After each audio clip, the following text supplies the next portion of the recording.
will focus on, okay, we've capped the zone, we can move past it, but Undertow, it's never There's that so simple. much It's always like, okay, downtime. we've got one zone, but now the other one And is again, neutral, it's and no vice disrespect versa. to the It's commentators, never but like, that simple on Undertow, just because of how what are the difficult it can players be at times doing? to cap those zones and allocate What are the proper players resources. doing, So man? it's not one booyah bomb Stop that can work. It's stop not making even these Tentamus commentators that can work. talk It's so not even ink much. strikes that can work. there's really it's like I know they don't want to. That works better than a sheer like gunpowder on these zones.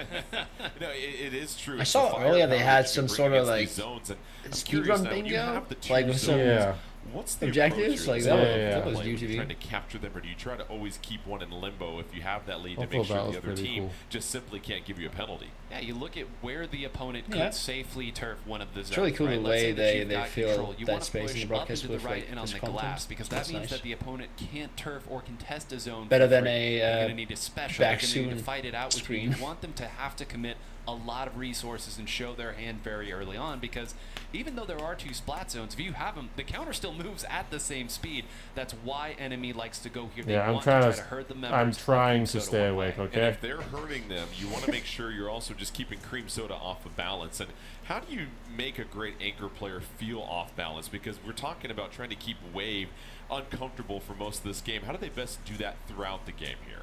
I think it's going to be a matter of almost playing babysitter with Wave. I think they're going to want to be throwing a lot of sub-weapons in Wave's direction, just little tiny bits of AoE pressure and damage throughout the game, and ultimately sending people there on that flank route so that Wave doesn't really have an option to set up camp I on might that fall top asleep right in if the the glass game area. doesn't So stop. constantly that anchor Get player this in man some different coffee spots and not or some black really tea. letting them feel safe. Don't drink is tea going to or be coffee. Here we go, game 1. I am British, a British person that doesn't drink tea. Enemy versus Cream Soda. Who will get the victory in this match to take on All right, let's Milky go. Way We got a Grand game. Finals? Get As that we kid get back set on to the go, brush. 9 both teams obviously going to The scurry OG. towards those zones. There we What go. do you see from the loadouts? Well, Zenith is the one who's going to be switching over to the heavy splatling, which means this is going to be a double That might backline see a composition that pen Cream heavy Soda comp. is bringing in. This was something that they had for a Robo Ramen Splat Zones game earlier on. But Jordan, if you're going to be running 2 backliners, you're going to have those players fight, because again, you're taking away a lot of your offensive pressure. I mean, on this map, I can definitely understand why you would play heavy and pen. You have to make sure you Yeah, get the the great lead is here as they nearly have both to run in the zones, gray but and enemy that. takes it Well, away not the here, gray, but the Siren, glass, and whatever. Cream Soda finally gets Yeah. them both. And also White Breaker does, like, it really is annoying in mid. And also, there's a lot of good spots where it can, like, position it where it doesn't get destroyed. As Goss gets into that right area you were talking about before, 9, and has eyes I'm letting everyone know this is the second place game. So basically, whoever wins this will get second place. They do lose control. Enemy has a chance to take it back here, but Cream Soda Glad you agreed, man. does give up control, and enemy will strike back and attach a penalty here. I know. Well done. If we can't get rid of Goss, if we can't move Goss, let's just go to the zone. Actually, and dude make is Goss lying come to you. us. This Let's is take out everybody else. not that it game. seemed to This work is when finals. Milky Way was playing against them, so we'll try it too. He's We'll spreading get fake control, news. and now 3Z putting more pressure on. This is where enemy has How have the Cream games Soda been in that going? spot. They've been going To your good. point, we start to see We kind of know who's going to advance win that and who's minutes. going to lose, though, now. Just lurking, waiting for the opportunity, Yeah. and you see Dark drop down, and enemy has taken the not like lead there's a here, lot of Siren, hope and for now an this upset. game is shaping up to be exactly what enemy wants it to be, like an aggressive firefight. The playoffs are online. Situation as players trade back and forth on both sides. But Oh ultimately, gosh, if you're oh that's trading, tough. you Oh are my a god, team there's with so much both value zones for the capped. It kid. is advantageous for you. Enemy can do Unlucky. this as many times as they want, and as long as it keeps happening over and over again, they are sure to So I be don't holding know on to the both sword Enemy player has the lead. on We saw Tap Menace enemy. go off for a second. Those double backliners have to really start to advance now, 9. They do, and they don't have great range specials At least either, not with really this no range IGN. specials that they can use to try to break back in. That means it's going to be main weapons. Goss is going to dive in now now this is and some try to make a pressure. play on Let's this get side. to Taking angle. I out Zero don't should know. at least secure this.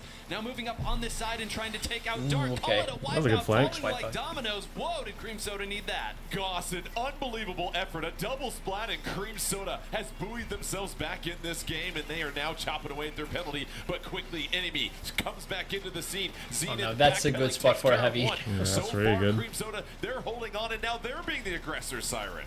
Zenith is in such a delicious spot to be. If you are a heavy splatling player, they get to stand Get on this bonked on. glass and play King of the Hill as 3Z comes in through the right side with that hammer. Is going to go towards that left zone and put it in a neutral state. Nice. However, they're able to cap it just as 3Z moves past it. We got to turn around just a little bit here and put a bit Cream's more actually attention winning on this the game. zones if we want to Not bad. apply a penalty to Cream Soda that we very, very desperately need. Oh, but enemy has recaptured that the kid has zone. gotten a They're lot of sitting on value 11 with that penalty with going his down. place They lose in this control game. with 2 minutes minutes left. We have plenty of game coming your way here still. This is going to go back and forth, but Enemy continues to apply that pressure. Cream Soda with a response. It's not enough. Enemy again with the zone. This zone's going to go back and forth multiple times. It's 2-2 on the stage. 3Z hunting, but it's Cream Soda 9 that regains control. Oh, the Shiny Hunter Zach pendulum does continue to swing. Now, I want to see who is going to push forward on this side. You saw that Enemy had a lot of players there, but they all had solid footing. You see Goss trying to poke, trying to open a door for Thunder. I think someone ran forward that Thunder may be fighting now. Goss has the opportunity to swing around at this point, thinks better of it though, and wants to move back. They cannot quite pin down where these enemy players are, and it's why you see them having a tough time. Thunder Ooh, okay. Oh no, not the jumps, not the double jump. Two members jump in, turnarounds. It's 4-1. Well, don't overheat and kill. Okay, nice. Yeah, you just have to play till you get 11. He jumped sold in the game, I think. Taking the lead here over Enemy, and now the lead has changed hands here, Siren. As Cream just Soda's like that. in full control. What an Cream Soda? unfortunate chance to take with everybody Why jumping did they in jump one there? player who I'm ultimately not sure, man. was spotted by the opponent, and that was led such to an a X-rank very, thing to very happen. vicious It's desperate. cycle If I where see, just everyone got yeah. spotted one by one, ultimately resulting in what we're seeing right here, panicked. Jordan. What a response from Cream Soda 9. It felt like Enemy was in full control. Always top Listen, they had the enthusiasm zones. from dude. They had Hey, the I can't backliners fake my push back all of reaction. a sudden. Those two I'm watching this, I'm just like, I backliners you know mentioned, who's gonna no win at range this point. specials couldn't do anything, but Cream Soda At the same time, these like, no disrespect to the teams either, but like they're not doing anything. I mean, okay, first that too. It's also late, but it's also like it's not. They're not really doing anything that's like super extravagant. I mean, in my eyes, it's not like super extravagant. So it's just like, the best word to describe there. At this point, Jordan, you've seen players will go in and then nothing's really hyped me up, you know. That time, it was the wrong play, and they paid the... And that's okay. I mean, sometimes games just go like that, so... mistake like that. We've talked about this margin of error being razor thin in these playoffs, especially when you get the losers finals, winner finals. That's all it takes to decide things, and from that point, you let go Cream Soda, shut the door on them as well, too. The door has been ultimately shut, and Splat Zones is out of the way, so it is something that I thought about partway through the game. The fact that now that Naruto has been played, if we go to a Rainmaker game, that's going to be no longer an option for them. And now we have tower control coming up next. So Cream Soda makes this mode pick. What are your thoughts there? This is what they lost to Enemy yesterday. So my thought here is that, and this is actually a good thing, believe it or not, how I'm about to phrase this. I like that Cream Soda isn't thinking too hard about it. If you think that tower control is your strongest mode, regardless of what happened yesterday, just write it out. If anything, now if you get this win against the team that beat you on tower control yesterday, that's one more thing you can use to add to the tank and gas yourself up and say, all right, we got that win, come back, let's win tower control, now we're in the driver's seat. Siren, any wild guesses as far as what stage we're going to on tower control? This isn't wild at all, but I think Inkblot. Oh, you are correct. Yes, you are. Tower control, Inkblot, Art Academy. We've seen it several times here. But let's get your perspective on what makes this combination so interesting and where you think the most compelling point of this stage will be. I'm not going to lie. I think for a lot of these teams, Inkblot just ends up being a bit of a comfort pick because they've played it for so long. They understand what they want to use here, and regardless of what they're going up against, I don't really see anyone making any kind of specific adjustments for it. The tower moves at a very, like, I don't know, it's a very flankable angle, so it feels easy to defend, but it's also very enjoyable for them to push. So ever watched these before? This is sick. I love it. I'm glad you're having fun, man. This is just good on good as we get set for this one here, 9. And as we said, no real surprises. It's going to be experience versus experience. How well can these teams just execute 52 their and game Gal with coming Blaster, into this 52 year? Gal. Enemy trails Cream Soda and Wiper. 0-1. Cream Soda looking for their second victory here as both teams rush towards the tower. Yeah, nothing too goofy at this point. Davin earlier did end up playing this 52 Gal, so maybe not quite the surprise for anybody who was watching it earlier. Also not all that surprising is Thunder immediately moving forward. Zenith now swung around there on the attack with Goss being the third wave. So Jordan, not only did they get a couple players down, they immediately have control of the area around the checkpoint. Nice pincer. Oh, Goss. Oh my goodness, this is all They Cream got Soda the to start okay. no strikes. Oh, No time at all. Enemy can't have to jump out and save. Actually, no, they got strikes. They got strikes for this. Yeah, the strikes are using it over. Interesting. I wouldn't be surprised if they were able to tip Dat I don't think the strikes had that crazy stalling effect. Just the splash wall being the one thing keeping Dat Menace safe for the time being. It's hard to go back a few on that meters. tower, and that Trizuka's going to be coming out again and not quite getting anyone, which is actually the most surprising thing that's happened so far this game. Creamsoda just plowing through the second checkpoint already. Rarely do you see an opening salvo quite like this in Inkblot Art Academy on tower control. And so far, enemy finally able to start pushing the tower back, but Nine, they're already in a deep hole. And it's not yet done either. Zenith over here will fall right into 3Z. Some nice punishment, but make no mistake, they still feel like they have a chance to keep this tower in an aggressive position. Dat Menace will go ahead and get 2 down, so that should be a successful defense. For enemy, you take a breath and you say, okay, now we can actually play the game. Let's make it happen. Keep in mind, on tower control, coming into this, Creamsoda was 9-0 before the playoffs. They have lost 3 games in playoffs on tower control already. Yeah, they're trying to supplant themselves again as the top team on tower control here so far. It's looking really sharp. Thunder's going to march forward already. I was so scared of the torp exploding in bubble. Gets destroyed by strikes. I was right behind him.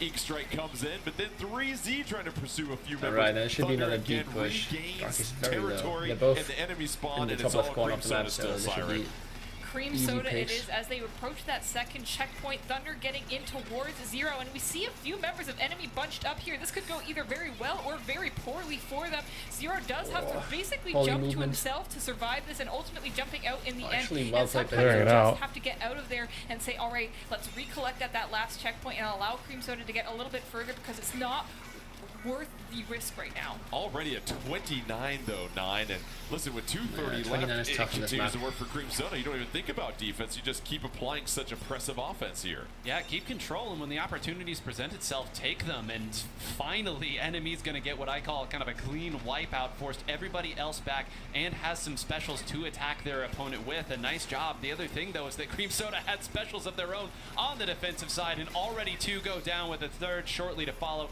It's just Dark running away, maybe even into Thunder's waiting arms. That's going to be another one down. That's a flow aura, and Creamsoda in the driver's seat again. Sorry, chat. I feel like this game, I feel like this game, it feels like the gap between enemies and Creamsoda is the same. Creamsoda is the same as between Creamsoda and Mekuea. Yeah, but I do think. Actually, no. So much Creamsoda is not. The last person you want to be I wouldn't say they're on the levels of Thunder has that bubble on the tower as not just yet, at least. In, and once again, enemy. You know what I meant is just that this game, like, it feels from the gap between the teams. Because like this game, it feels like Creamsoda isn't like in full control, and at no point do I doubt them winning this far. Really, it feels the same as when Mekuea plays against Creamsoda. However, enemy just needs something to go their way, because it's been all Creamsoda. Dat Menace trying to provide a little bit of help here. Splash Wall hiding behind that to build up the special. The Killer Whale comes out under a minute left here, and essentially maybe 1, possibly 2 pushes left here for enemy. I mean, they gotta get to a push first. Right now, it feels like enemies like has to use the specials to even get into mid, and then they don't have any specials for neutral or to get their own push going. This is going to be another push opportunity for Creamsoda. Jordan, they might opt to just make this a long sustained push and not even give enemy an opportunity. No, Creamsoda has that special shot. I don't think they're coming back, dude. I want to see it, but it's just like the fights are not there. The multi-kills are not there. All but in the bag it is Jordan as Zero. Same kind of play happens. I'm not too sure if that's really enough, okay, that's pretty good. Like I said before, it does very, very strong. Maybe. Nope. Does get and it gets denied straight away. By the looks of it, 3Z, who's popping out this hammer, but getting the trade on Is man a hot chocolate? Maybe I should get a hot chocolate again. But my stomach full, dude. I've drunk way too much water. A hot chocolate in this kind of weather? Yeah, but it'll wake me up. I don't think I should though. It's okay. It's just this game and then one more game. So not at all. Completely different performance against this team, and the battlefield was Inkblot Art Academy the last time 7 they played, Red Bulls. So that's what I should take. Yep. In every sense of the word. They got knocked out last time. I've never even had Red Bull before ever. For Cream Soda, that Dude, has me to feel too, unbelievable. me too. This is a team that beat you yesterday. You controlled the play. I'm a gamer that doesn't drink any energy drinks. I've always been This is what you need if you're going to make what's the word? Back at Milky Way. Hesitant for Red Bull, because I was told that if I take Red Bull, I'll lose like 5 years of my life, and I was like, well, I don't want that to happen. So rebuilt their confidence and their momentum I already. think I tried like absolutely. Enemy vodka, is now in a very tough position. They don't like even energy really have the option to drink once, and it was just terrible. Didn't like the taste, and it's just really insanely sweet. They're definitely in the hot seat Hmm. as they get into this. Like, I already could drink Coke if I want to have something that is really sweet. So There's I still think a lot drink that that can does happen, that. obviously, but for That's Cream just Soda, water. the way Even they Coke, play I their 9, don't they have drink to feel anymore great, and nowadays, obviously really, it's so. tower control, it's their best mode, but that third It's just mode, better we asked the question alternatives. for Cream Soda, where do you think Maybe they with feel less most caffeine as comfortable well. now that they get the selection again? I think they probably run it to either Clam Blitz or Rainmaker. I know I'm hedging my bets there, which is never any fun. Take it 2 out of the 3. One. Yeah. Put me on like that, man. Put me on. No, I mean, I think that if nothing else, Red Bull is the you maybe equivalent to want 2 keep cups of enemy away coffee. from Rainmaker. I will say they probably think that Rainmaker is their third strongest mode. That's the only reason I say it. I would favor Rainmaker ever so slightly if that's the choice, because you know you're going to have to play it again against Milky Way. It gives you one more opportunity to figure things out. It's a really good point, because if you are Cream Soda, why not start thinking a little bit ahead, which I know goes against all coaching advice in every kind of sport possible, but you do have to think about the bigger picture, which is taking care of business against Milky Way. I think for Cream Soda, what stands out is we discussed which team from the get-go, Siren, would be more aggressive from the start. We thought it was going to be Enemy that was going to maybe overcompensate. It truly has been Cream Soda, especially with that last game, as far as we're not going to waste any time, we're going to quickly establish control and never let go of it. I think a lot of that comes down to how Thunder has been playing so far. Thunder does not really seem to have a care in the world aside from running forward and getting these great picks with the blaster. And why not, when you do have these opportunities to hurdle your opponents into favorable positions for your teammates to come in and clean things up. And that's exactly the playstyle that Thunder has been going for. Rainmaker will be our next game mode, and just to give you an idea of how competitive things have been, other than Splat Zones, we haven't had a knockout yet on any of the other game modes so far today. It's been really exciting here. So for Cream Soda, Rainmaker, the thought process here, obviously the stage is going to They're going to Rainmaker. Here, but you What have to will be be the pretty difference confident here? coming in as far as what Thunder can do individually, and the rest of this team No as far tough as war just right being now. on the same page to slow down Enemy. Yeah. Listen, you think that this is your next best mode of the ones that are available, you pick it. Sometimes it is that simple. And again, I know I keep going back to this. They feel like they have what Enemy's tricks are locked down. That time, there was a switch from Enemy. They moved that Menace off of that Octobrush 3Z, instead switched over to a different weapon, so the 52 gal was still there. That's I've also been playing a lot more Vanilla 96 recently, with Fact being as popular, like 96 being more popular as well.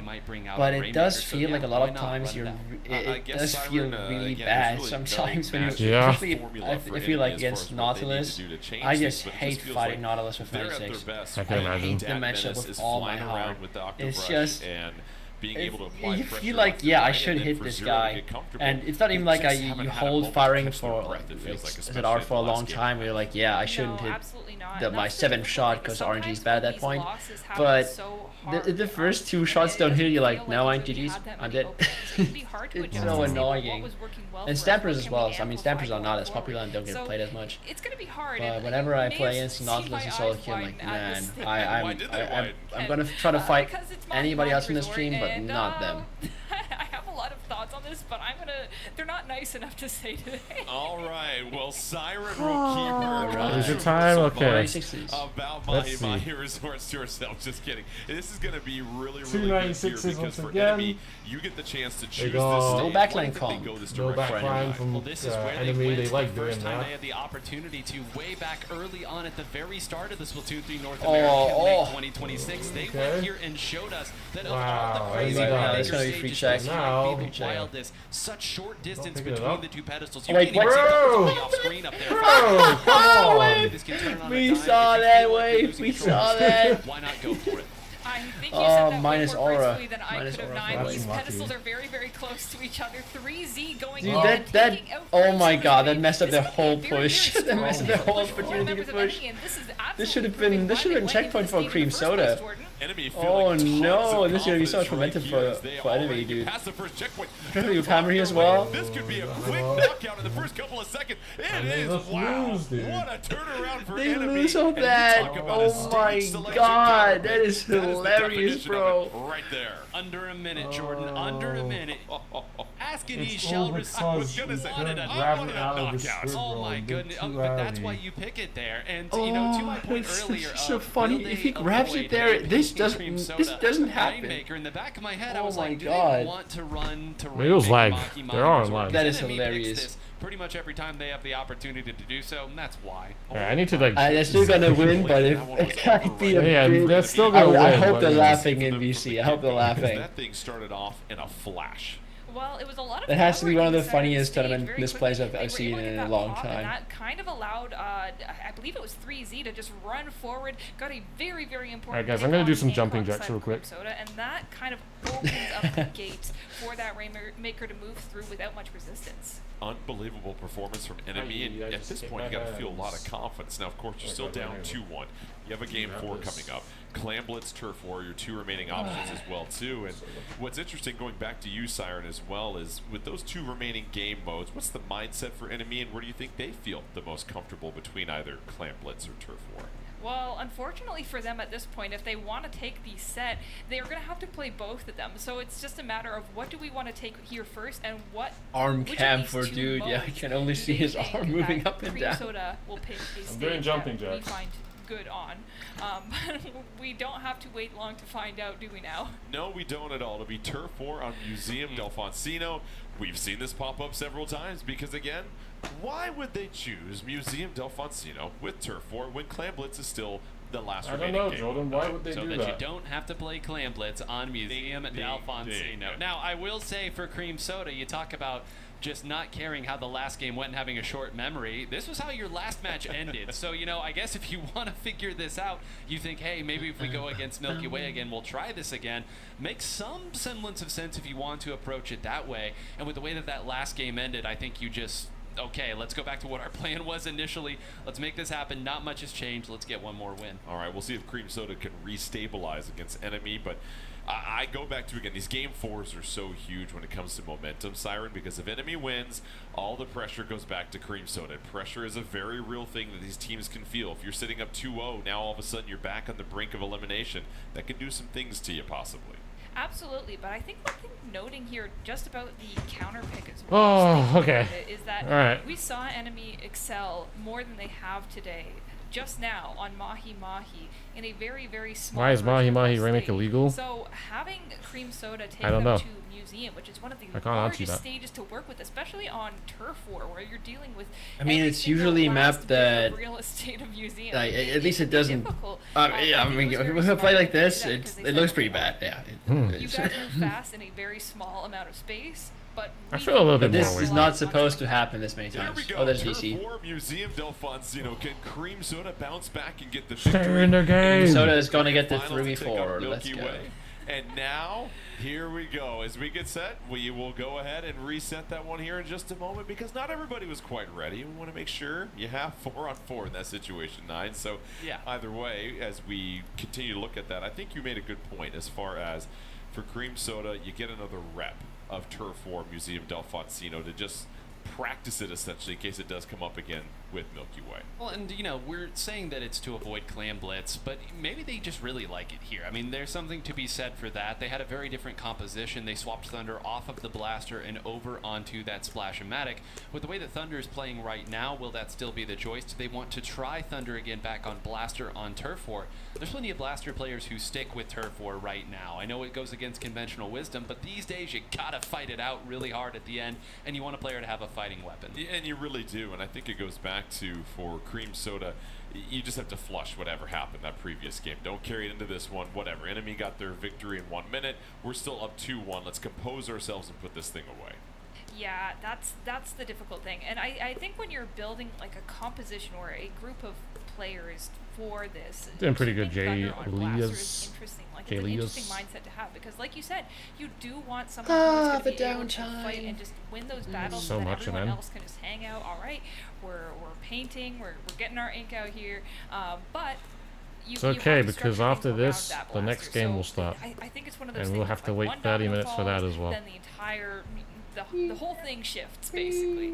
Yeah, it's really interesting that cause and effect that may happen. And I think as you get set for enemy, you showed what you could do really quick with the quick strike. And I think somehow they have to find a way, Nine, to just not lose that momentum. At this rate, it'll be Master Mode Monday, you're so right. On the defensive, and not overcommit yourself at any point that's going to give Cream Soda that opening. Yeah, again, we're on the same way. Hey, we've known each other for a while. Yeah, fair enough. So, Turf War, if there's any mode that we know you can't knock out in 60 seconds, it's the mode where you always have to play all 3 minutes. So, to that point, yes, enemy, go ahead, get that early fight if you want, but please don't overextend. You saw what happened in that last game, how on this stage in particular in Turf War, you can really get pushed all the way back and have a difficult time getting out, more so than most other Turf War stages. So fight it out. You know you're going to have an opportunity at the end of the game. Just keep it simple. As we're waiting for both these teams to reset things, it's Turf War and Museum Del Foncino. I want to ask you, Siren, just your overall thoughts about the teams we've seen here in the top 8 as this league has gone on. We've seen some teams really step up and improve in their second season, teams that have come together. It's made things that much more competitive this year. Absolutely. I Why do think the DCs happen? certainly upped their game. And I know there was a little bit of discussion going on yesterday. I know it's not the comms fault, but it's just like, come on, the players need to get their shit together. I still very firmly believe that. I know that me and Nine are both maybe, I don't know, still are in Just hear dudes slowly losing hope. Like, Cream Soda take things all the way to the end. I actually had it predicted. It's because I'm tired. I'm tired, man. Take them to a bracket reset. So this is still being tired is for the weak. You're tired as well. I'm a real alpha man. I'm a real alpha male. We don't get tired over here. Between Cream Soda not until we broadcast. And I think that's been the most enjoyable part right here, Nine, is seeing all these different teams come together. It could be getting kind of EP. Especially knowing that I have to wake up at like defending champions. They're still looking very 6.5 hours. They've been threatened more that is rough than they were last year, and we saw that. And that is really healthy for the competitive scene. Yeah, you never want to go into an event knowing who's going to Are they freezing between games? Someone just DC'd, so now we're waiting like, oh, okay. Let's go. You know what? We're waiting for a Cream Turf War Soda, get game. their ass. Get their ass. We're waiting for a Turf War game, so it's like first 2 minutes and 20 seconds. That's not even going to matter, so I'm going to be just watching and just be like, oh, they're playing the floor, but you know, that last fight is what matters. So here we go again. Last time there was a so here we are. They're playing the floor. I mean, bro could get a fight. You can do a cool fight. It's like recess, you know. You just like run around, go on the monkey bars, do some climbs, and then pretend that they're shooting guns at each other. That's what they're doing right now. Oh look, ooh, I'm getting caught Goku. mid B-button press. Ooh, look, I'm Goku. I threw Spirit Ball on you. This is exactly what it is, man. Besides the 2 reflexes that are painting swans. So you can see both teams having like a really different approach to Turf War, because like Persona does pretty much play the usual comp with like a lot more fighting focused as well, compared to enemy, which I think will get them the win overall here, because I don't see a Splash and Viper win against fights against 52 and Blaster. 4-3 advantage for Cream Soda on the stage right now, but right at this moment you feel like the milk player or enemy would have to be really crazy. Not great when you're in the middle of the action and you're in your own spawn. Yeah. That's not usually how you'd like to be fighting people out, but to their credit, they quickly took care of Goss. That threat is gone now. Enemy going over and attacking, getting swiftly taken out by Goss, who wanted a little bit of revenge, who now goes after that menace as well. But this is what we expected to see on this stage, Jordan. As long as there's not a full hold of the center of the stage, stay awake, because the best games are yet to come, right? Yeah, it really does feel like we're gonna see a repeat of Cream Soda versus Milky Way. And then Milky Way is just gonna win again. You're really good at hyping up these I can't hype it up. I'm just look. I can't lie. I am really bad at lying. I'm horrible at it. I can't do it. I'm just telling you what's gonna happen. circling the spinner in their spawn is going to run this is the reality, guys. This is the reality. Focusing on staying alive, not getting splatted. You need to retain. This is where, okay, so now we're at the last 45 seconds. At this point, everything matters. It's starting to matter. It's starting to matter. So one guy dies, that really does matter. That matters so much, actually. Especially for what weapon it was. Nothing ever mattered this much. Oh, jeez. Some might say. Goss up here with the wall is in a pretty solid position. Has certainly called out where these attackers are coming from, but they've got to be careful. If they let enemy too far in, they will lose this stage. 18 seconds left. Booyah Bomb comes in. Tap Menace trying to approach mid and just take out any member of Cream Soda that they can. But two more members of enemy go down, and Cream Soda has their opening. Booyah Bomb back on the other end into enemy territory. Down goes I'm so sorry, Ben. I literally zoned out. Cream Soda close it out. And I just realized I'm still here. Like, this man to sleep. You were thinking watching the Tioman stream. Like, I came back and then I just heard you mumbling. I was just like, wait, what did you say? It spawns a victory for Cream Soda. They get so Cream Soda won. They take the match and they will that happened. That did happen, yeah. Milky Way. Sick. Listen, we talked about Cream Soda just kind of forgetting what happened in that Rainmaker match. They certainly did. And from the very beginning, 9, they were the one team to control mid, and it just came down to the fundamentals of Splatoon, and they were that much better. You're just doing a watch party with very little partying, mostly just watching. We saw Thunder with some great streaks, but Goss was always up and attacking on the spinner, and that's the most encouraging part of that game for me.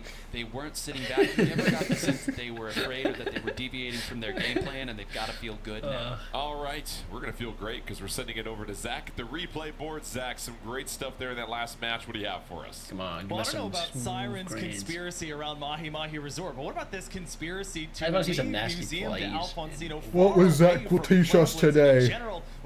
I'm going to include this in my gameplay, and I'm going to be the best Splatoon player out there ever was. A team like enemy. This is one of the most offensive, aggressive teams that you're going to face, and the adaptability of Cream Soda is really what played into it. We're going to play these clips going through. At the start, you're going to see this double anchor composition coming out from Cream Soda. Double anchor comp. Importantly, does not go right for the zone there after getting that splat. They will go for the impact pick, which is going to be that anchor player sort of lording over the zone. Important to note, and that is in tandem with Goss. You've seen them trading out Goss and Thunder. We go from this right into the sleeping beautiful stream. To watch, and enemy really did not have an answer. Maybe Dude will fall asleep during finals, so you can head over to watch his composition here. How do you fight aggression with more aggression? You're going 3 Slayer weapons, joining with that inevitable Snipe Rider 5H, and it's doing a wonderful job. And then we have to look at this immediate, emphatic Rainmaker push. You'll notice that they don't use the Ultra Stamp to pop the Rainmaker shield. Again, it is to keep that momentum on. It's not even what ends up taking out their target. They will eventually get it just with the flick of the Splatana Wiper, but they've cleared so much room for themselves. You'll see up at the top there is the Overlook, and they are not able to combat the one great push that enemy had. Otherwise, Cream Soda flawless, and that's why we'll see them in Grand Finals. All right, thank you, Zach. Let's go ahead and check out the bracket, because after all the weeks of the regular season, all the rounds here in the playoffs, and all the Milky Way versus Cream Soda in Grand Finals. Milky Way will have the advantage. Cream Soda will have to take 2 matches from Milky Way if they want to be the winners. I think this is probably what most people predicted the bracket to look like. I think most people were just maybe thinking that Moonlight would get third. These two clash once more. Well, the big thought is just what did Cream Soda learn in that first match? Do they feel better now? It's important to remember, Jordan, that was the first time that Cream Soda and Milky Way played. It was also the first time they played today. We don't know how these players warmed up. Did they feel warmed up at that time? Certainly, after playing a match like that as Cream Soda and then coming back and fighting a fast-paced team like NME, your mechanics have to feel sharp, and I hope that's enough for them to feel confident. And keep in mind, Cream Soda took the first game, then Milky Way rattled off the next 3 to close that out in Winners Finals, and now Cream Soda's had momentum. This is their 3rd match in a row they're playing. Milky Grand Finals Way prediction. Won the first one and had to sit. So wait, what? Milky Way. We said there's no adjustments, yes, right? My there's favorite nothing team. that we can write down and formulate here. But to me, it feels like Cream Soda has kind of found their footing after taking care of business against enemy, and they might look a little bit different against Milky Way. They'll be resurrected and back in the tournament. I like what you said about how that was. Is it Easter? It's not Easter, but the second coming, you know, June and it. Yeah. This is our actual secret final boss set that you have to win against Moonlight to win the. You want to see who you're going to be playing against, so they may have been kind of scouting things out, watching the tournament rather than warming up and practicing, and that could have definitely played into things. So going into the bracket reset, we have a lot to learn from, and I think the games were close enough before where they can see where they made mistakes and they see those things, the potential that they can focus on to Someone get this guy a pillow, don't worry, against Milky Way this time. So we have Splat Zones coming up first, and this is where Cream Soda took their first game here, 9. It's going to be on Urchin Underpass. That's nice. Your thoughts, good sir? That is nice. Deja vu. Somebody sing Dude a Lullaby. Listen, they're going to run it back here. Why would you not if you're Cream Soda? Yep. I will admit, looking ahead, again, the thing you're not supposed to do, I'm much more interested in where a Tower Control or a Rainmaker game might go, because those would be the potential big swings. We already know why this is the choice for Cream Soda. Nothing has changed. If they can get this game and then get into the later parts of this match, that's when what they learned last time they could start to apply. And what did we see last time on Splat Zones versus Urchin Underpass between Cream Soda and Milky Way? At least from what we gathered, Cream Soda, they were consistent in the way that they pushed. They never overextended themselves. There was a time where we said Milky Way, it cost them a lot to get the zone in particular. I think when Cream Soda doesn't overextend themselves and they're able to make sure that they maintain that balance, that's when they play their best. Absolutely, and I think one of those things that's worth mentioning is we saw a lot of mirror plays in that first game in that last set there. We saw like, okay, Thunder's going to run forward and he's going to get a bunch of picks, but then we also saw Brand do the exact same thing from Milky Way beforehand, and it just felt like perhaps Cream Soda was a little bit more prepared to look at those entry points coming out from Milky Way that time around, and were able to stop them just one more time than Milky Way was able to do vice versa. So it was, we're really like splitting hairs here when we're talking about these Splat Zones wins in the highest level of Splatoon. 9, I'm curious. Game Zone is now grand final time. This was what the counter pick was all about, was trying to limit what Q was able to do. How did they possibly adjust? It's a good question, and part of me thinks that if you're Milky Way, you don't adjust. To Siren's point, you don't want to say that every one of these high-level Splat Zones games feels like a coin flip, but truly, they were one more team fight away from taking that game very early on. So the plan worked. It's just a matter of executing it here. Don't overthink. I've said that about just about every one of these teams.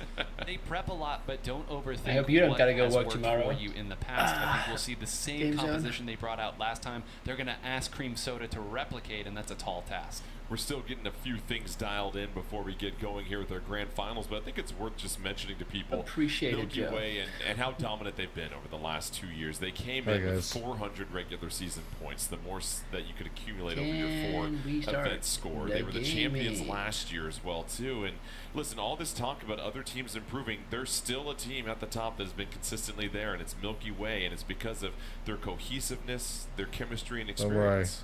Yeah, and I think one of those things that has been able to rattle them a little bit in their matchup against Cream Soda is the fact that Cream Soda kind of just busted out the gates and really put their foot in the pedal, right? At the very start of the season, a bit of a rocky start for them, but just win after win, and consistency was key for them in the latter half.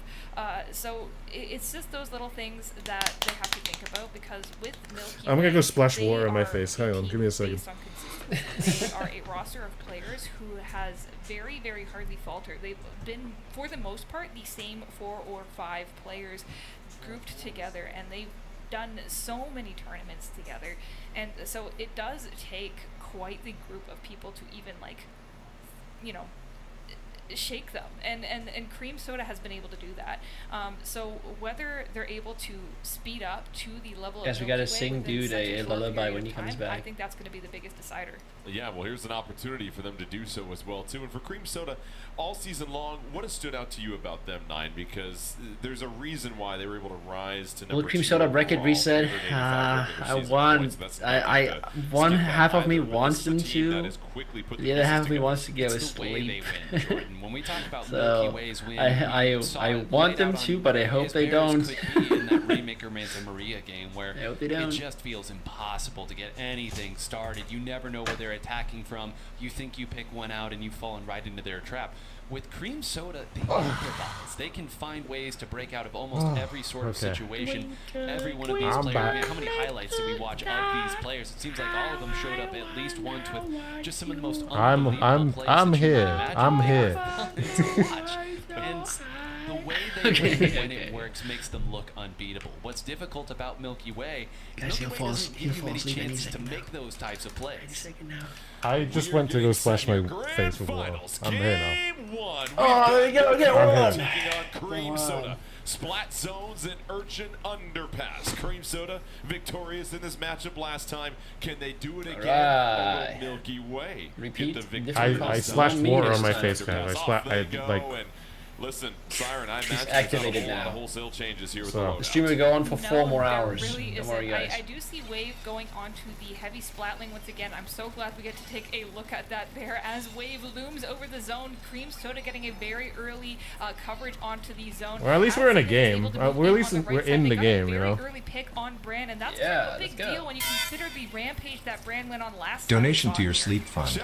Oh, thanks. On camera, by the way. Just a I've always needed a job sleep throughout fund. this Thank you so much, man. Both these days, just excellent as we get all these vantage points, and right now the vantage point is Brand going in, trying to take the zone away. Milky Way seizes control, but not after Thunder dropping right on his head. Great opening there, and I believe it was Goss and Thunder, the running mates up front, who took out 3 members of Milky Way quick as you like. He's not so a Goomba. a well-earned advantage at the start of the game. Jared now here in a position is going to try to rotate over, is kind of stuck in this. There's Orange over to that side, and yeah, the only way out is to jump at this point. This is more of what we saw from Cream Soda last time, and it's good to see. Cream Soda replicating the success from winners finals here, and they have already erased the penalty, and they are chopping away at what is remaining. Building upon this lead here with under 4 minutes left. They look to be in total control right now, Siren. The total control it is, ticking down past that 50-point mark. Goss still standing around that zone, and splashdowns are going to have to be coming out and used offensively rather than towards the zone, and that's going to be a tough thing for Milky Way to deal with here.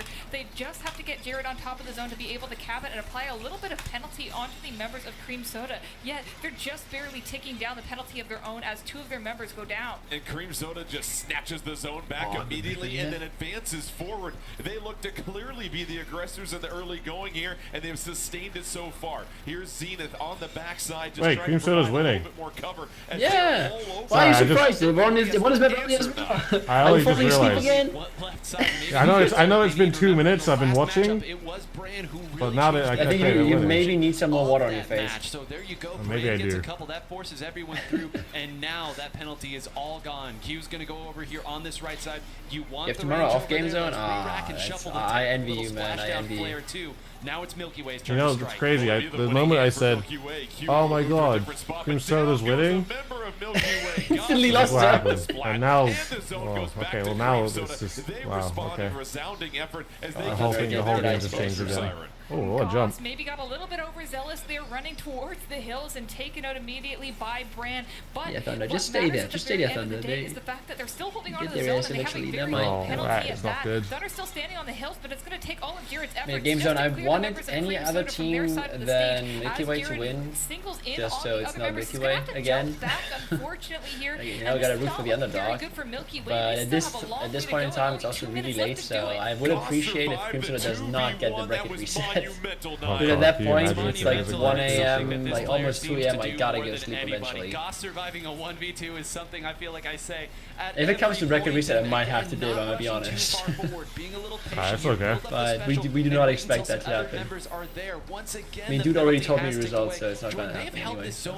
Yeah, it's supposed to be 3-0 according to my scout. What a critical juncture that was, and now Cream Soda continues to tick away. They've got the lead, it's building. Cream Soda trying to keep Milky Way at bay, but Milky Way wants to try and wrestle this back and tackle on a penalty. Jared's lined up, splash wall in the way. Jared in pursuit, looking to drop down, takes out a member. Oh no, this is gonna be big control. They get hit here and might even push Wave out of that position. We see the jump in coming in from Brand and Wave just barely taking it away from that splat bomb and that Milky Way's got the control. This is Milky Way could probably hold this and win. They got the blasted beds.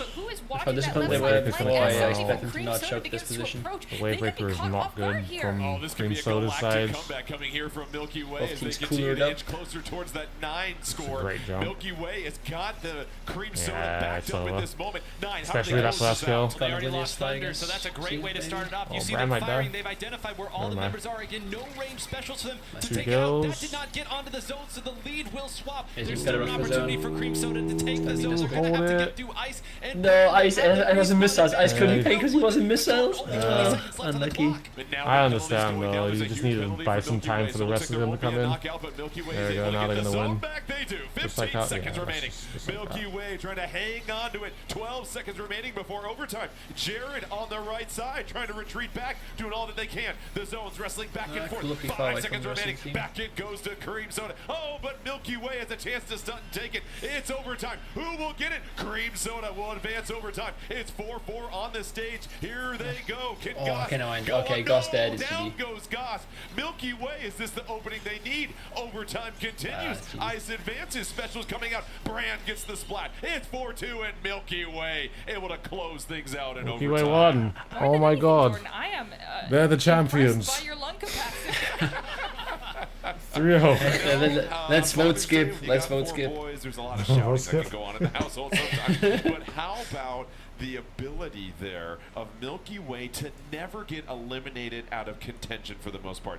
Cream Soda, we saw threaten and Yeah, splashing water in my face actually helped a little Goss bit. could not stay alive in that last second, and that was what. So guys, Milky if you Way ever needed to if take you ever down feel one of the critical sleepy at members. any point Everybody was there ever, to pounce in on it. anytime, Goss got anywhere, marked there, that really took away the element of just surprise. get some Goss was water waiting, hoping that Ice would step on just a little face, bit further forward into the and range then of that do weapon. Ice sees exactly where Goss is, certainly not going to give that and player then what you you'll, want, and you it's a know. mirror of our earlier matchup. Looks where like I dude said, wasn't hey, expecting as that long one, as you're bro. still I up said and can Milky throw Way were punches, gonna the game of win. Splat zones is never truly far away.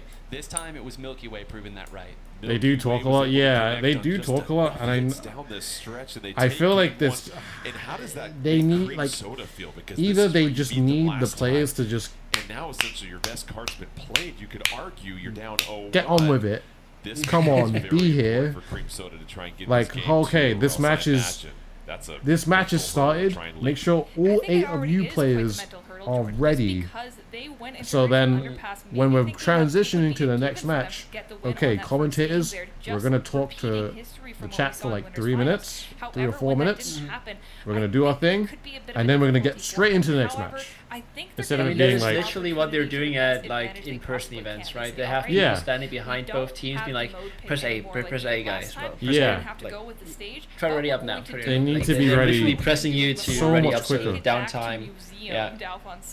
So here we go. They try to really keep it to a minimum. Yeah. We've seen it before, 9, but because it's like 10, 15 minutes of downtime, and I feel so bad for the commentators because they're just talking and talking and talking. It's not their fault because they have to talk to keep the stream going. You know, they have to talk, but it's just like there's so much, you know. So it's just like it comes to a point where there's more commentators. The commentators are talking more than more of not commentating the game, but yeah, well, you know what I'm trying to say. There's more downtime than actual game time. Yeah. There's more talking than the gaming. That's what changed things around. Yeah. And so for Milky Way, it's this conversation we continue to have, Siren. They don't make wholesale changes to their comps. It's the changes they make in game that makes them so elite. And here we go. And they're doing they're doing an insanely great job to be able to still have things to say after all this time. Because like I see it, you know, community events, you'll be watching and it'll be like, yeah. So there'll be just these awkward moments where they're just like looking around. Oh, I hope the game's starting, you know. But no, these guys are like on it, and they're just talking, and it's so commendable. So you know what? Yeah, I mean that's like top level commentators right there. They say, all right, we know your game. Well, professionals blasters don't really get that many opportunities when their feet are painted very firmly, and I think they're using that. Doing an excellent job so far, both teams. All right, we can actually you can fall asleep for another 2 minutes when the game starts. No worries. A little nap, okay. Yeah. All right, everyone get your pillows ready. I got mine. Yeah. Get your blankets out. Yep, blankie out. At a certain point, we got to talk about Q. I know Bran was the player who just got it down, but every time I look at the top of the screen, I see a member of Cream Soda in their own spawn who is down. There's only one weapon, I guess special weapons here can certainly accost wave, but only one main weapon that is doing it. It is .Q who has been taking over this matchup and has truly made the difference. Goss just looking for an opening to drop down right now. They are just pinned in their own spawn. Finally, the Booyah Bomb can open things up momentarily. The more I see him play Manta, this time juiced up, rolling a little bit closer as they Museum, slowly wait. And the less I like the map. It's just I don't like playing the one-way drop and then you're playing against a Viper or a Slasher that stays below the drop and fall out flat. It's so annoying. They're on the bottom left area of the stage. Jared going to be popping a crab tank on top mid. That means it's go time for the members of Milky Way. They can use this to. I am cocooned right now. I got like my blanket. I got my pillow. It's great here, dude. It's great out here, dude. Good stream, all right. I am cocooned right now. I'll call that 3 players that Bran got there. Forced the last one to jump out and has completely changed the dynamic of this game. You are right. Cream Soda how they super jumping this fast. They're cooler and they probably have a Switch 2 Pro Controller and like button method, or just press it and press a direction on this on the D-pad. 40 seconds remaining. They might have to be perfect and precise. Thunder goes down. Bran with another splat, and it's all Milky Way here with just over 30 remaining. Yeah, 30 remaining. And alright, we're at the last 30 seconds of the game. The game is starting now. Let's go. Yep, Milky Way are winning. Oh yeah, they've won now. Okay, they got 2 kills. And they got missiles. Ice is gonna use the missiles. They won the fight in 30 seconds. It's on. It's over. Good up, guys. And then as well, yeah. There goes the missiles. Then they're gonna get more kills off those missiles. The missiles are also gonna paint, so there's nothing they can do. So what are they gonna be able to do here? Not a whole lot. Yeah, they can't do much. Milky Way just overwhelming. It's too much ink. Cream Soda can't handle it. I wonder who won this. Milky Way. Judd, little Judd, I love you all already. Know what direction we gotta wait for what they say. Commentators. Milky Way. We don't know the final result until Little Judd says it. 57-37 victory, and they are 1 game away from claiming a championship, and they look to be. People may disagree, but I don't think tough should be a mode in competitive setting.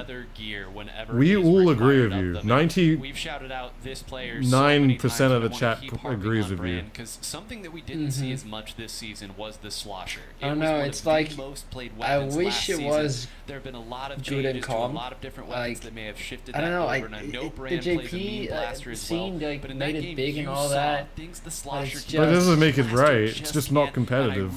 Yeah. Like I don't think we have to follow. So Milky Way scene with everything. Now going into game 3, they can choose the game mode exactly where they want to be, and it is going to be tower control. And for Cream Soda, you got to figure something out here. Yeah, I mean, the danger signs are all up for the members of Cream Soda here, and I don't even really know how you formulate some kind of plan. Is a reverse 3-0 possible? No. Statistically, yes. Realistically, no. Statistically, no. Realistically, no. It's not happening. 100% of the time. This is maybe they get 1 game, and it's just but a matter I don't see of, it. Like you just have to do what you can, and I don't really know what that is with these stage selections. Well, it's 1 game at a time if you're Cream Soda, and you have to believe that you have the ability. You took a splat zones from them, but now that is 5 losses and the first ever matchup in a particular top 8 after these 2 teams haven't met in the top 8. And I mean, I guess the question here is, do you make an adjustment, a bit of a Hail Mary if you're Cream Soda, or do you just say, listen, can we find that other gear that Milky Way has found? Destroy mustache on dude when he's asleep. Yeah, I mean, this is 5 games in a row, you said right there. When you've lost 5 games in a row over a multitude of different stages and modes, There's you really woke a up. great answer Okay. that you can I'm go. awake. I think if nothing else, I'm just know cocooned. it's tower control. Let's at least go to a stage where maybe we can fight it Well, out. I'm fully Maybe we awake. don't I have feel to more worry awake about .Q controlling the game from the cocooned range, when but it's not versus like not cocooned. to expose a Milky I Way. feel so alive right now. We'll find out if Milky Way can sweep grand finals. Just opening his stream is so funny. Like Soda you just sitting there and they go, look at him, you're being all cozy. Look at him down there. Combination here. We've seen this That's your multiple streamer, times Chad. here, Siren, That's but your streamer. this is another interesting aspect. Just where a little man. guy in his Soda, blankie. You're comfortable with this mode, with this stage. I'm having a good time. Where do you possibly think about the real moments and junctures of this particular stage? That's going to be a difficult one, Sleepwalking. Jordan. Yeah, that's me. Mako-Mart is something that I think a lot of the competitive community associates mostly with Splat zones. So taking them here means ultimately they have an idea in mind. And what that comes down to is, I think more than anything on Mako-Mart, you really have to escort the tower in a very specific way. It's a step-by-step process that a lot of teams feel like they have figured out, and that comes down to following it down the left side and using that tower as a almost like a launch pad for your push, because you're going to want to use that to get onto these higher ledges. Are we playing TC Inkblot again? TC Inkblot? I think it's over then. It's TC, but I don't know what other map. Momentum. I think they need to see, like, okay, I know they lost to enemy due to momentum before, but it's all they really have. Could this be it? Tower control, Mako-Mart, game 3 of grand finals. Milky Way leads 2-0, looking to repeat as champions, or can Cream Soda extend the match? That's what I'm saying, Both teams racing to the tower 9. Anything do we see with the loadouts? Zenith is back on the splatter shot. They're going to try to find some. You called Hail Mary earlier. That's the Hail Mary shots that you can sometimes get on the Trizuka to open a game up. Wave getting a pick early on will be nice. Zenith is fighting it out with Ice on that side and gets that. That's a 2-1. Let's get on the tower and let's start building, as Siren put it, that momentum. Cream Soda wasting no time, and I think, Siren, you're absolutely right. They have to establish momentum early on, keep Milky Way on their heels. Here's Wave and company. They're already at the first checkpoint. Wave hopping on that tower. I really like seeing that Zenith is able there Kill to him. follow up on the left side, notices a flank, but is going to choose to ignore it for the time being, as that tower is finally able to clear through that center. Getting There's a just lot going of to be picks right Wave now standing alive to open the push. Bran Also a nice right ball from now Bran. trying to fight back Shutting into down things. right spot What a completely. push from Cream Soda to get it to 49, and now the tower is controlled by Milky Way, and they're going to have to force the issue here, 9, just to try and even things up. We've got some life now. Let's see them preserve it. That's the important part here. Nice shot by Zenith, reading that out, but you saw that the members of Milky Way had already just went rotated down, over dude. to get the punishment on that Trizuka. That checkpoint fell awfully quick, Jordan. They need to hold on now. They cannot let Milky Way get in their base. Milky Way has cleared the first checkpoint. The tower finally moving yet again. They're already about to tie them up. Here comes Milky Way. Down goes a member. But Milky Way 3 points away from tying this up. They still have a member near the tower. Tower's going to return back to neutral. So Cream Soda, how about a key defensive stop right there, Siren? I mean, look at the accuracy of Zenith's shots. Right now, just focusing on getting some ground covered in the center of the stage as Goss follows up with that tacticooler. They do see that big bubbler there, and they're going to want to take care I of bet that Jared as fast will as just possible. try They to do get not his want crab ready anyone to to use like that as an entry point to flank grab the on tower and get in here. right but stack unfortunately, when they as have I see the that, top way, checkpoint. a couple members Like of on Cream second Soda are checkpoint. going to go down here, and that's going to put Wave in quite the Like the only pinch. spot where Two crab is really specials nice ready there. to go for Milky Way. 2 members go down for Cream Soda. 2 go down, however, for Milky Way, so they're trading back and forth. But here comes the tower with Milky Way, but it's taken from Cream Soda as Cream Soda still hangs on to their lead with under 3 minutes left here, 9. You can't get anything for free against this team. How did Jared find that pick around the splash wall to get Goss? Goss was moving forward at the exact right time, but there was just enough ammunition left in Jared's crab tank. Now Bran is pushed up in the position you don't want to see Bran in.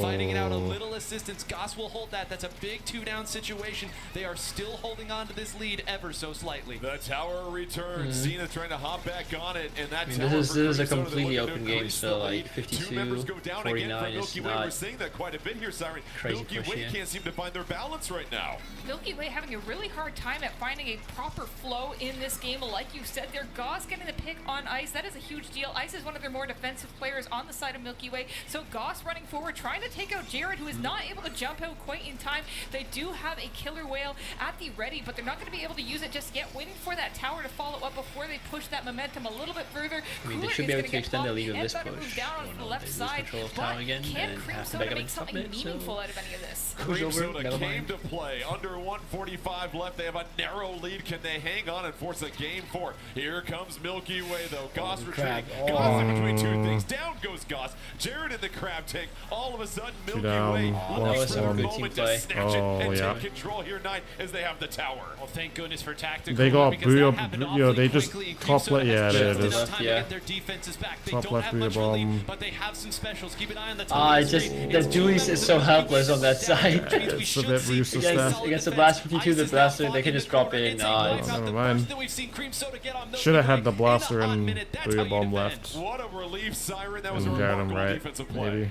Remarkable defense, and I think that can absolutely transform into an offensive play right now, Jordan. As they pop that big bubbler on the tower, they have absolutely everything on their side. Zenith is able to pop that Trizuka, but it's not really tactical though, so okay. Going absolutely ham. Has that flow or a state. It's gonna give me a ton of push. Now Jared has crab on top right. Yeah, he's gonna crab top right for sure this time. Milky Way trying to come from behind it. Oh, holy Zuka value. Oh my god. Zenith. Wow, we might get a game 4. Oh my god, guys. Actually, nasty play that saved them there. 30 seconds left. Zenith trying to find their spot here. What does Cream Soda need to do here? 9 to just try and it just happened so fast. I thought now Milky Way has the perfect setup, but I think just one of them died left. The other came to help him, died immediately as well. Jared had to leave top right to like have bottom mid, and then it just all Watchful Eye needs to keep Brand moved in. That's a lovely big bubbler placement as well as we move into just the final few ticks. Thunder still watching this left side. No tricks. That's another one that goes down. Nobody on the tower. Jared can't get there, and we are not done yet. Game 4. Please reverse sweep this. It would be so funny. No, don't do that. No reverse sweep. Don't speak it into existence. I did say on my syphilis that there could be at least one win from Cream Soda. It was on the notes. Right now, Jordan, and but, 9. That is Cream Soda's run back. Look, they are working so well under pressure right now. And hey, maybe those first two losses were deliberate. Maybe they were like, all right, we're gonna get real adamant now. You gotta make sure you check the syphilis. Hard mode. We're doing this for the fans at home, Jordan. They want a storyline. So they got this one. It's the first tower control loss for Milky Way, and all of a sudden, if you're Cream Soda, you have to believe. And I think that same gusto they came out with, 9, they have to replicate game after game until you reset grand finals and then do it all over again. Don't fall asleep, you can see it in my eyes. Yeah, it's the heart of Cream Soda. The water splash is starting to wear off, isn't it? And I'm starting to get really cozy under this cocoon. Style of Splatoon. This is why we were so enamored, why we thought they had a real chance. They can fight with anybody, they can outpace anybody. That was not a high-scoring game of tower control. That's how you don't have to like. Yeah, and it's just those little teeny tiny like needle. Yeah, this is the game. This is the final game of the tournament. Every single time, it always comes down to this. Dude should be there commentating. I'd fall asleep. Like what we just saw now. I'd be like, we will catch our breath as we get set for that. There, it will be Clam Blitz. It has been a blitz this entire match, that's for sure. And then they'll transition, and they'll just be asleep on the. I'll be asleep on the chair, and the other 2 commentators are still going at it. They don't even try to wake me up, and then they'll say my name. What do you think? And they'll just be utter silence, and I'll just not say anything. That's why Cream Soda picked it. I mean, again, if you could do that, with the Howdy Howlin' as well. Difficult because you know you have to win on Rainmaker in Game 5. You're not worried about Game 5 quite yet. You've got it done, but this is a good choice. Now, one thing that I will say is that this does give a real opportunity for Milky Way to play more of a condensed stage, or at least a condensed path to the tower, Jordan, because even though there's not a central objective here you've got to work around, sometimes there's only one or two paths, and those are the stages that would favor Milky Way. I guess the question is, what are some of those stages here, Siren, that would be a condensed path? As we know, Museum Delfonsino, a popular pick, can no longer be chosen. It's going to be Scorch Gorge, I'm told. Scorch Gorge. Clam Blitz, Scorch Gorge. Clam Scorch Gorge. Well, it's very similar to the way that a lot of these teams play Rainmaker here. It's I guess maybe more like a fun size, like a travel size version of Rainmaker. Carry on, right? in the sense that that objective ends right where that first checkpoint naturally would be on Rainmaker. So they only have to get it that far. But it's just a matter of coordination in the center of the stage, getting all these clams together and making something meaningful and being able to sustain those pushes, which Cream Soda has proven that they're able to do. They did that first time around we saw in Splatoon. They had really, really long, good pushes there, and I think those principles tend to carry over pretty well into Clam Blitz. What I've learned, Nine, from the 6 games now between Cream Soda and Milky Way, I guess 7 over the last couple of matches, Cream Soda's at their best when they strike first. And as long as they're making sure that Milky Way is always trying to fight back and scramble back, and if they don't have any breakdowns defensively, I think that's when they have their best chance. But whenever Milky Way is the team that sets the tone early on, Cream Soda just doesn't have enough to overcome that, it feels. Don't worry, I'm awake. Control. Again, no I'm awake, team I'm is awake. better at controlling what feels like the entirety of a stage, but certainly the relevant portions of it, than Milky Way. When Milky Way I'm just singing myself to sleep, I'm gonna be honest. They aren't in control anymore. They can certainly control my how eyelids they are attack, getting but will heavy. that be enough on a stage like this? Game 4, Clam Blitz. It is Milky Way versus Cream Soda. Milky Way, their championship was denied in Game 3 after Cream Soda came back to life and took tower control. Can Cream Soda continue to steal another game and force a Game 5, or will it end here? Both Here we teams go. racing towards the final middle, game. claiming clams left and right in Scorched Gorge to get a power clam and possibly strike first. And we talk about it, Siren. That opening punch is so critical here in Clam Blitz. Opening punch is so important, like you said. A lot of coverage coming out from the side of Cream Soda. Like you saw the swap there, having Wave play that heavy splatling while we push Zenith onto the end zap here. I think they're really going for an ink-heavy composition with their team just so they can dominate mid as much as possible. And very early on in the game, I feel like that's what we're seeing. 9-9 equal clams on both sides. Ink going left Like I do think Cream Soda's comp would be really good to sustain a push once they have one going, but Milky Way has a better comp to get into the position of having a push. They unleash a couple of specials. Want to make sure they have the right players up to push the relevant positions of this stage. As Siren noted earlier, it's fun size, but there's nothing fun about trying to break up onto that elbow. You've got to have enough resources before you even think if they get about right to the approaching basket, on they that can sustain their push really well. Helping out with Zenith, who has to the get into power that position, clam, and to right get now both the teams basket with the open, power clam. really have It's sort of this privilege tango here, to, Siren, as far as hold who's going to it for a strike while. first versus who's Before going to that, play defense. Milky Way's Zenith trying to comp is a lot avoid better. being flanked. Zenith's going to jump in for a chance here. Oh, they all jumped in. They're actually done their basket. Cream Soda unable to get there in time. And now they have to switch to defense, Siren. No, open your eyes, dude. My eyes were closed on that one. Okay, Milky Way's winning. Let's go. They had the one up on Milky Way as they were going to Oh, they got strikes for this. They could. However, Okay, they're gonna say Yeah, that. but Brian actually chickened out on the ramp. He was like thinking, I think for I most want to get one more players' clam, consideration but he in that very decided first push, you ideally want to get And it it is down to 60 respectable. because now Cream Soda has a great opportunity here. They have a power Do a plant, strike to and now just they have open up another another one push. generated by that little tiny push from Or Milky at least Way. not So they let could Cream get Soda this get back back in into like mid just that a easy. matter of Ooh. seconds. It's true, but Nine right Nice now, beat. Milky Way just Nice dominating beat, turf Red. control at this moment. You said it. It is I would've control missed that they it. are once But again nice exerting over this stage. I missed that it flank again, move dude. early that set up that jump. Dude, open your eyes, man. I missed it again. You were just saying you were just saying that you're fully awake I a second was, ago. now I'm not anymore. What happened? Clemens gameplay to fall asleep Jared to. able to fight through the defense and get a power clam in. The basket's open. Milky Way not pouring much into it at this moment, Right, but they're happy. They still have a 38-point 2.5 lead minutes. here with 2:34 remaining. Cream Soda, they haven't been able to even threaten the basket so far. Let's see what Wave can do here. They're going to have to be mindful as they finally show some semblance of turf control here, Siren. Well, look, I'm going to harp on it once again there, Jordan.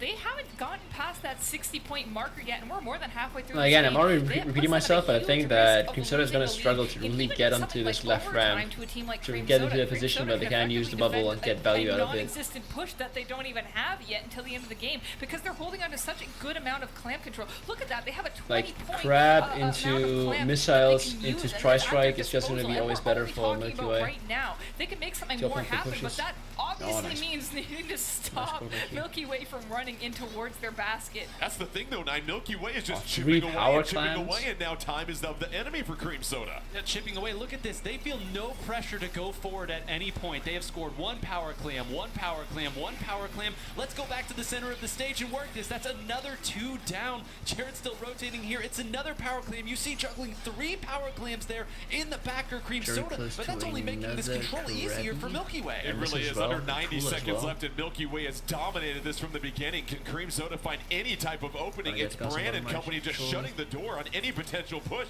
Where does Cream Soda find their opportunity here, Siren? I don't know. I mean, their options are 1 minute left. Few between, I would say, at this point, Jordan. But we still have Goss here. I know what we were talking about before. It matters now. When you're holding I think the game has started now. You have a bit of a target on your back, and you don't really want to be dealing with that when you're dealing with a player like Hugh, who can absolutely do exactly what you're talking about just now and take you out just by the little tiny tip of your forehead.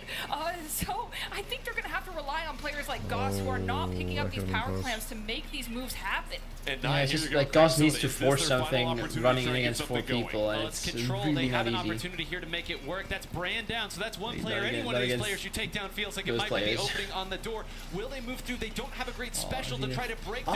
Zenith is going to go down holding that power clamp. That could be huge. It was their forefront member. They need every one of those as we get to the last 20 seconds. Oh, last 20 seconds? Final Okay. 20 seconds. Milky Way Let's trying see to what close happens. out this Both championship. They have have bulls, dominated this game 4. It's Cream Soda trying to find some type of opening. They showed a heartbeat in game 3. Needs like Thunder 2 trying big to find clams. some opportunity. It's Wave who's got the power clamp. No, they do get 2. No. Here comes Wave. Here comes no, they do get him. Oh my god. Oh my god. That bubble up. Here they go. Kill him, kill him, kill him, kill him, kill him, kill him, kill him. Nice, GG. Kill him, kill him, kill him, kill him, kill him, kill him. Oh, they did. Is anyone there for Cream Soda? I was scared for a second. It's inevitable. Oh, okay. Once again, everybody something on the back of my monitor fell. I think it was my light. North American League 2026 championship and go back to back. See, I was right. Not overstate this. They were so close to slipping away and putting it to a game 5. Told you. Unbelievable resolve from Cream Soda, but for Milky Way, if you want to take down the king, you better not miss. And they missed their opportunity. It was right there at the end there, 9, and it was one really push that they had the entire game. Time. Yeah. Sneaky time, Chad. I gotta dip as fast as possible. Alright. Have a good one. Alright, thanks for having me, dude. Yeah, no worries. Hope you had a good day. I don't mean to aggrandize this team any more than 2 championships in a row. Have a good night. Good night, dudes, Chad. Good night, my Chad. But this team, the mental is so strong. The control is so strong. To never let an opportunity slip away and to never give your opponent anything. It's just me again, guys. Players in the hours and hours that they have spent in this game. Rock. This is a well-deserved championship. And hey, I picked against you twice, and you've made me look like a fool. So there we go. I'm done. Well, as you guys said, you saw from Cream Soda. I'm gonna be so honest, guys.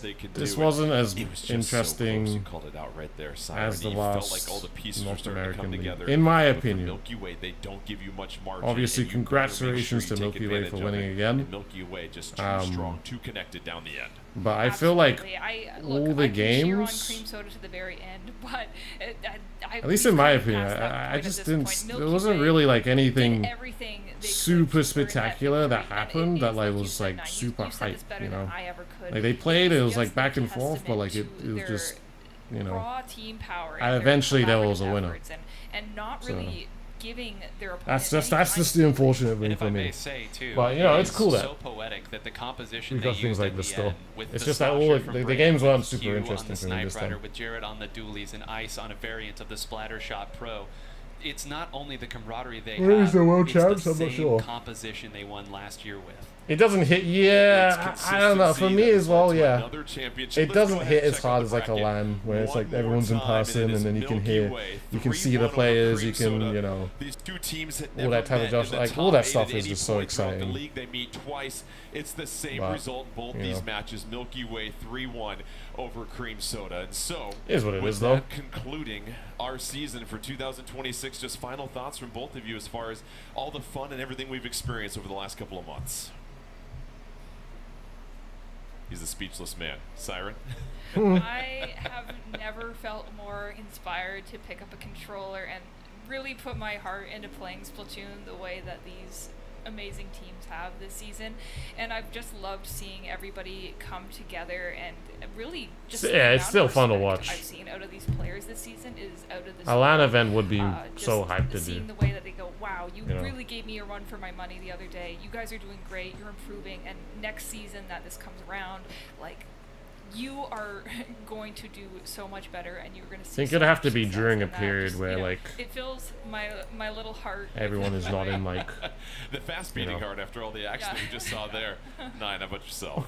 The occupied with like school and stuff. All came in with their own identity, with their own idea of how to play this game at this level, and there's something to be said for a game that allows you to do that. And no games for the rest of the year. Yeah, that's the league for 2026. There was a league last year, 2025. And it finished in December. Well, they did this league really early. To say that and truly believe it, that we could pull together 8 teams to play at this level to show you what this game can look like when it is pushed at the highest level. I mean, I'm not speechless very often. There's a reason I'm speechless at all that this has happened. 8 teams, their own identity, played their hearts out, and my hat is off to all of them. What an incredible couple of months we've had here with the Splatoon 3 North American League 2026. It has been so much fun. One of the great parts about all this here is just the wonderful community within the Splatoon 3 community, and everybody that's been a part of every single community hates me. Salmon Run event, everybody that's attempted at least to the Twitter does play in the ladder and get to the top 8, and some of the peak teams and some of the teams that formed for the first time ever. It's been so wonderful, and we conclude our 2 days of the playoffs. So a huge thanks to Nine, Siren, Zach, Falco, Milana, Zara on the spectator cam, our wonderful production crew, but most importantly, thank you to all of you. It has been such a blast over the last 4 months as we conclude this season, this year. Thank you for participating. Thank you for watching. And most importantly, thank you for making this community the special community that it is. From all of us here, we'll see you next time. All right. And that's it, guys. That's it. Yeah, man. Yeah, so my overall thoughts of the NA League. Why didn't I win the NA League? Because I fell asleep. That's why I didn't win. I fell asleep. Yeah, no, it was... My overall thoughts of the NA League, it was good, you know. I was, of course, rooting for teams that didn't go through, unfortunately. I thought if Moonlight did get to Grands again, I think that would have been a more interesting match. But, you know, they have to win. If they don't win, they don't win. So, but they weren't on it today, so it is what it is, you know. So it is what that's what we can say. But, yeah, overall thoughts on the NA League, yep. It was cool. Just, I don't know, I just like I said, there just wasn't like any plays that like made me really, really hyped, you know. Besides like yesterday when like Basil was sniping like crazy, like that was like the main highlight of the whole tournament for me. That was like the main highlight of the whole tournament for me. But other than that, like, you know, there was a lot of really good Splatoon that went on, and it was fun to watch, you know. It was fun to watch, but you know, it just I don't know, it just didn't hit as hard for me this time. So, but that's how sometimes it can be like that. Like sometimes they hit, sometimes they don't. Obviously, if it's in like a LAN event or in-person event, it probably hit a little bit more. But yeah, man. So no shade. Oh yeah, of course, no shade. Of course, you know they deserved the win. They worked hard for it. I mean, I could already see that. I had a feeling that they were gonna win. Like when Moonlight was out, I was just like, okay, I don't think Cream Soda's winning. I don't think they're beating them. I don't think Enemy's beating them. I think the skill difference is like too big between Milky Way and the rest of the teams. Besides Moonlight getting a really good chance, but that was like my thoughts. So I was just like, there's no. But yeah, that's that was my conclusion. So what's gonna happen now is that I'm going to leave you guys. And I will see you guys tomorrow, right? I'll see you guys tomorrow. We're not going to be playing Splatoon tomorrow. We're going to be playing Master Mode Monday, Breath of the Wild. We're going to be doing that. So that's going to be very exciting. We're going to go find some shrines. and play Breath of the Wild at 60 FPS. We're doing it every single Monday. It's been fun. It's been very chill streams, and we've been having a good time at it too. I've died a few times as well, so. But yeah, man, I appreciate it, guys. Thank you so much for coming out and hanging out with me. We killed a spider today, so that was pretty cool. And you can see in my eyes. Oh my god, my eyes. The sleep is right there, so I'm so tired.